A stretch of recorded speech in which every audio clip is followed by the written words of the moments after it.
Perkenalkan, nama saya Muhammad Fathikul Huda Zamani. Di sini saya akan menjelaskan mengenai sertifikat produksi pangan industri rumah tangga atau yang sering disebut SPP IRT. Dimulai dari pengertian, sertifikat produksi pangan industri rumah tangga merupakan jaminan tertulis yang diberikan oleh bupati atau wali kota melalui Dinas Kesehatan terhadap pangan hasil produksi industri rumah tangga yang telah memenuhi persyaratan dan standar keamanan tertentu dalam rangka produksi dan peredaran produk pangan. Biasanya sertifikasi ini didapatkan oleh UMKM. Yang kedua adalah syarat pendaftaran yang dikutip menurut Dinas Penanaman Modal dan Pelayanan Terpadu Satu Pintu Kabupaten Lombok Tengah. Yang pertama ada surat permohonan sertifikat produksi pangan industri rumah tangga, contohnya adalah sebagai berikut. Yang kedua adalah formulir permohonan sertifikat produksi pangan industri rumah tangga yang dapat diakses di website tersebut. Lalu ada fotokopi sertifikat pelatihan keamanan pangan. Yang keempat ada fotokopi KTP pemilik usaha rumahan. Yang kelima ada pas foto 4x6 pemilik usaha rumahan sebanyak 2 lembar.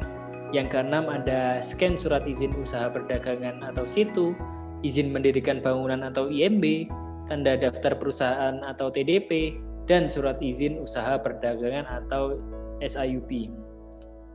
Lanjut, yang nomor 7 adalah scan gambar jenang bangunan yang digunakan dalam memproduksi produk dari UMKM tersebut. Yang ke-8 ada scan rancangan label dari produk yang akan didaftarkan sertifikasi SPP IRT. Selanjutnya adalah surat keterangan usaha dari instansi berwenang, contohnya dapat dikeluarkan oleh kelurahan. Lanjut di tahap pendaftaran. Yang pertama, pemohon datang ke kantor Dinas Kesehatan ke bidang atau unit pengawasan obat dan makanan serta mengambil formulir permohonan SPP IRT. Yang kedua, pemohon mendaftarkan diri untuk mengikuti penyuluhan keamanan pangan atau PKP dan mengkonfirmasi jadwal pelaksanaan kegiatan penyuluhan tersebut. Yang ketiga, pemohon mengikuti evaluasi PKP dan bisa mendapatkan sertifikasi jika nilai evaluasinya minimal 60 dari skala nilai 100. Yang keempat adalah setelah mendapatkan sertifikat PKP, pemohon dapat kembali ke unit pelaksanaan teknis atau UPT POM Dinas Kesehatan setempat untuk menyerahkan seluruh dokumen persyaratan beserta formulir yang sudah diisi tentunya. Yang kelima ada jika persyaratan sudah dinyatakan lengkap, petugas Dinas Kesehatan akan melakukan inspeksi berupa pemeriksaan sarana produksi. Yang keenam, jika terdapat hal-hal yang perlu dipastikan higienitas dan keamanannya, petugas akan meminta pemohon untuk melakukan pengujian laboratorium, khususnya yang berkaitan dengan kualitas air dan atau bahan baku atau bahan tambahan pangan seperti zat pewarna yang digunakan untuk mengolah pangan. Yang ketujuh adalah Dinas Kesehatan akan mengeluarkan SPP IRT dengan 16 digit nomor pendaftaran industri rumah tangga jika hasil pemeriksaan laboratorium menunjukkan hasil yang positif atau tidak ada bahan atau air yang berbahaya dan hasil pemeriksaan sarana produksi menunjukkan level 1 yaitu tidak memiliki penyimpangan kritis maupun serius dan maksimum hanya memiliki satu penyimpangan mayor dan satu penyimpangan minor, atau level 2 yaitu yang juga tidak memiliki penyimpangan kritis maupun serius namun memiliki maksimal 3 penyimpangan mayor dan 1 penyimpangan minor. Yang ke-8, untuk pemohon yang hasil pemeriksaan sarana produksinya masih di level 3 atau 4 akan diberikan kesempatan untuk memperbaiki sarana produksi hingga bisa memenuhi standar minimum yang dibolehkan. Lanjut di manfaat kepemilikan sertifikasi ini bagi perusahaan. Yang pertama adalah pengusaha bisa dengan tenang dalam mengedarkan dan memproses produk secara luas dan resmi.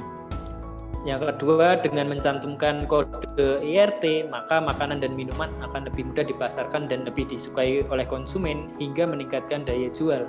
Karena konsumen akan cenderung lebih suka memilih produk yang telah terjamin oleh beberapa sertifikasi.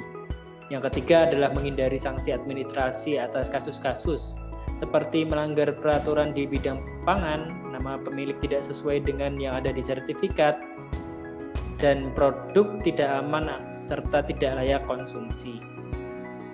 Untuk biayanya sendiri dalam pengurusan izin ini tidak diperlukan biaya atau gratis. Namun untuk keperluan uji sampel bahan baku, pemohon perlu mengeluarkan biaya sendiri untuk pengujian di laboratorium. Lalu untuk perpanjangan dan perubahan pemilik, SPP IRT ini berlaku selama 5 tahun dengan pengajuan perpanjangan paling lambat 6 bulan sebelum masa berlaku SPP IRT berakhir.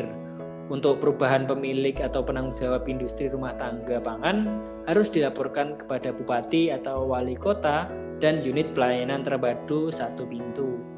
Untuk proses perpanjangannya sendiri dan perubahan pemilik, prosesnya sama seperti proses permohonan SPP IRT. Itu saja, sekian, terima kasih. Akan dilanjut ke bagian standar nasional Indonesia.